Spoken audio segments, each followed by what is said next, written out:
What is up, ladies and gentlemen? We are back. I am the Guitarist562 and I do video game guides and walkthroughs. And in today's video, I want to go over some of the biggest questions that people have been having on console for PvP in terms of PC and what's going to happen to console. So, as a Zerker, I PvP on the Mark of the Wolf Blessing, mainly because of the fact that you get a cracked amount of stamina. Shoulder Strike has no cooldown, so you're able to Shoulder Strike all the time. So when you stack that with Concussive Force, you can literally be a stun machine for days. And stuns in this game are absolutely huge. So number one question that I used to get from console is, will there be stuns in PvP? And to answer that question, yes, there are a bajillion stuns from multiple different classes. A lot of people were skeptical and said they removed stuns from the game, and I argued with them for literally months on end saying they're not going to remove stuns. And people just definitely just constantly argued back that no, they're removing stuns. It's not in the beta, but they don't realize that there's not going to have a game in PvP where there's no stuns. And as you can see, look at that. I am stunned. There's dazes and there's knockups. That's still in the game. If anything, it's much more cancerous than before. I like this clip that I had because I had a sexy 1v3 against two people and a guildie of mine when we were once called Fairy Tale. Now we're called Trauma Unit. But as you can see here, you have to be very conscious of what your character can and can't do. So this video is gonna be just kind of coaching you what to do as a Zerker. Be mindful of your stamina. Know that you have your stuns. Have your abilities to certain levels. For example, my charge does not knock up people till I get my skill up to level 20. And I can get knocked out of my charge if I don't have it at level 20. Okay, so that means if I have to get it to 25, so I get CC immunity. There's three things that protect you from CC immunity. You're leveling up your skill. Two will be battlefield pots, and the third will be kinetic buffers from the Core of the Ravens shop that you buy using court credits. Now here, compared to the other two, I'm gonna have a bit rougher time because it is a guildie and we both actually do PvP. This was earlier on in my PvP career on PC, so I'm hitting like a noodle. I think I'm still using a B weapon. But again, the weapon has nothing to do with the amount of damage output you really have. I mean, it does influence it, but it's really all about the gear that you have because gear has so many more stats and your blessing level. It does help to have a juicy weapon, but like I've been memeing people in threes with training weapons because it just does so much damage with the ability to just attack faster. So here I'm trying to actually get him on his feet on the ground so I can keep him stun locked. Because the more I can stun lock him here, I can just continuously CC chain him until he's dead because he already wasted his pot and there's nothing he can do here except basically take the death. Now this next composition, the last one there was no priest, it was just I think double Zerker and the Satyr comp. Now we're fighting double Mage Ranger. So one thing I've learned in PvP is that Rangers and Mages hit absolutely hard. This same team actually beat my other team, which is when we won against each other, which was actually kind of funny.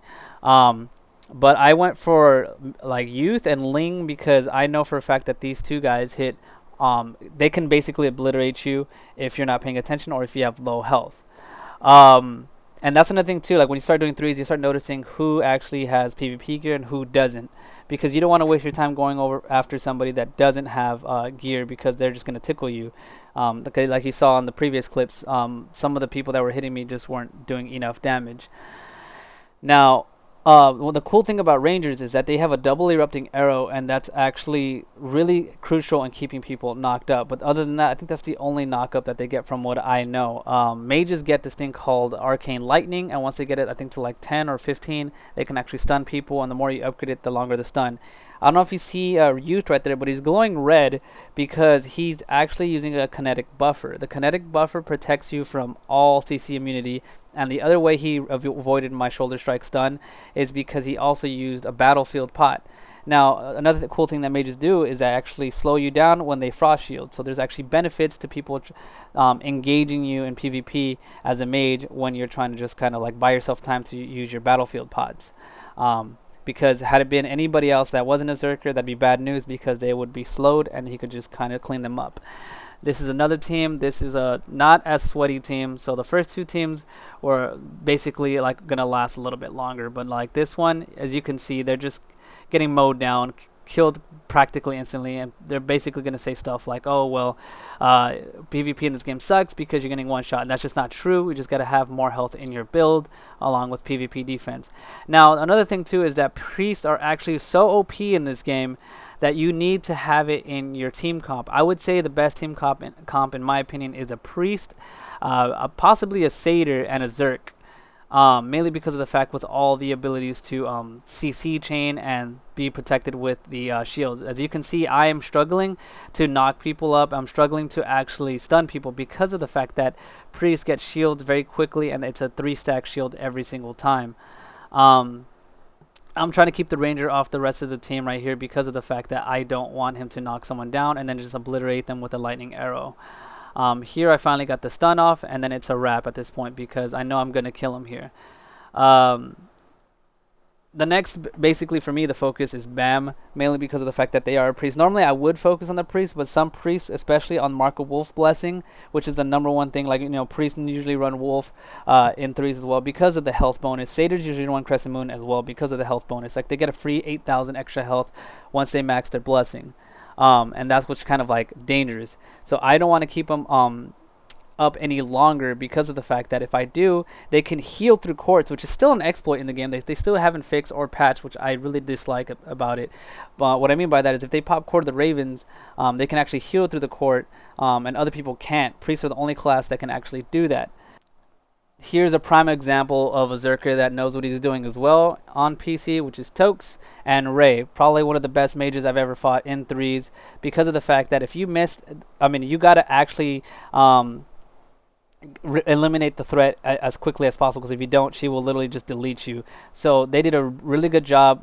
My guildies on their team giving them shields, and we just have pure metal on our side. There's literally nothing we can do to basically mitigate this other than the fact that we have to rely on Horus to actually use his Crescent Moon Twin Strike to actually break the shields from distance. But yeah, this is what I mean by like being conscious of who you are fighting. This is one of the teams that beat us, and it made PvP kind of rough. So that's pretty much a lot of the different things I could break down for you in PvP, is to just make sure that you're aware of your team composition, if you guys have the skills to stun people, and to always have battlefield pots, because if you don't, it's a wrap. Again, thank you guys for watching. Hopefully you guys enjoyed the video. That's pretty much everything that I have. And if you guys have any questions for PvP, I definitely am going to come out with some PvP guides, how to, you know, effectively do things in PvP to win your fights, and how to basically, you know, take your losses and just not take the game too serious, because at the end of the day, it is a game. Enjoy it. Don't get upset if you lose too much, but just enjoy it and have some fun. Because 3s is probably, like, in my opinion, like one of my favorite things in this game. I enjoy it a lot more than Red Basin, because Red Basin you could just literally just, it's like team deathmatch in Call of Duty, and 3s is more like, you know, playing, you know, finding the best players on the server to actually win against. But thank you guys for watching, and as always, stay blessed.